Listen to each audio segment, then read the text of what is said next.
Let's turn to Iran because security forces have stolen the body of a 16-year-old protester and buried her secretly in a village. That's what sources close to the family of Nika Shakarami have told the BBC. Well, Nika went missing for 10 days after protesting in Tehran following the wave of unrest that spread across Iran since 22-year-old Mahsa Amini died last month after being arrested by the so-called morality police.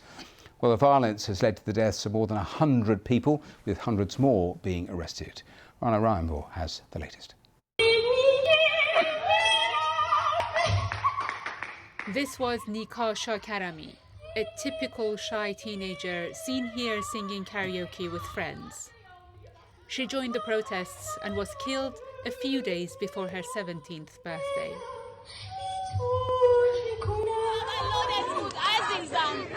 Her family told the BBC that the authorities abducted her body and buried her in a village despite her parents' wishes. They were worried about the possibility of her funeral fueling further anger and unrest. Schoolgirls have now joined anti-government protests in Iran. Here, in capital Tehran, they're marching in the streets chanting, "Death to the dictator." The biggest threat for more than a decade to Iran's radical Islamic leadership are now teenagers.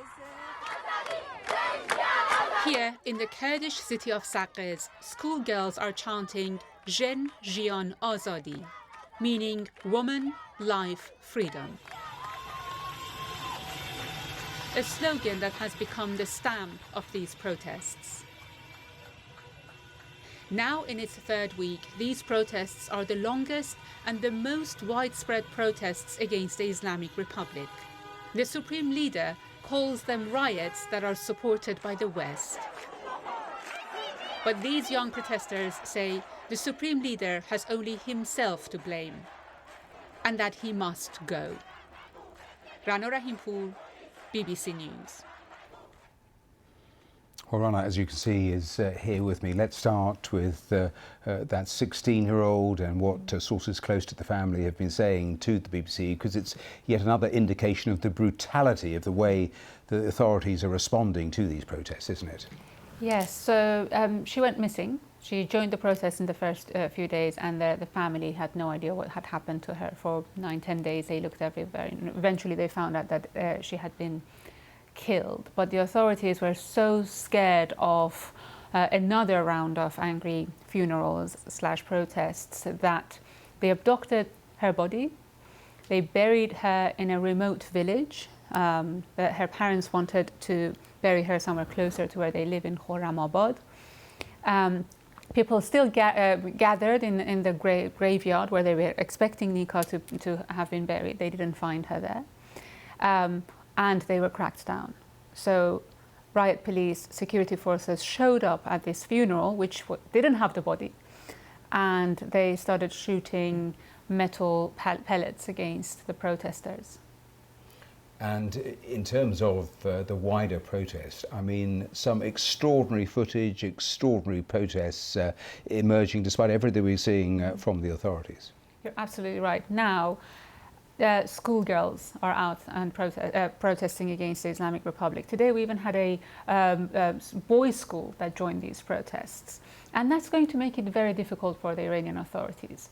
They try to shut down the internet in order to stop the flow of information and stop the protesters to mobilize themselves. But they can't shut down every school in the country. They can't close down every university. Hundreds of students are getting together every day where they can exchange their ideas about how they want to topple the regime, and they will get out on the street and protest. So it's very difficult to think how this can be contained. And why do you think it is that the regime is struggling so much to actually put down these protests? Because they had shut down every possibility of change over the years. So the part of the Iranian society that is unhappy with the Islamic Republic, every election they went and they voted for the more liberal candidate of those few that they could have chosen. Sometimes those elections were fraudulent. Sometimes they decided not to take part in elections. They boycotted it. And they have realized that change within the Islamic Republic is impossible. And that's why they are now risking their lives by going out on the streets. And assess for us these protests compared to previous ones. The previous ones were more local, so they were much easier to crack down. And the age of protesters were often older.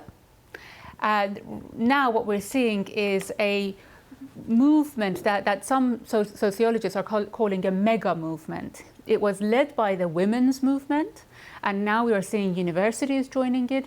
The last 2 days we can see schools are joining it, and it seems, Matthew, that it's getting bigger and bigger. And we don't know where it might end, but right now it seems that it's unstoppable. Rana Rampur, thanks very much for the latest.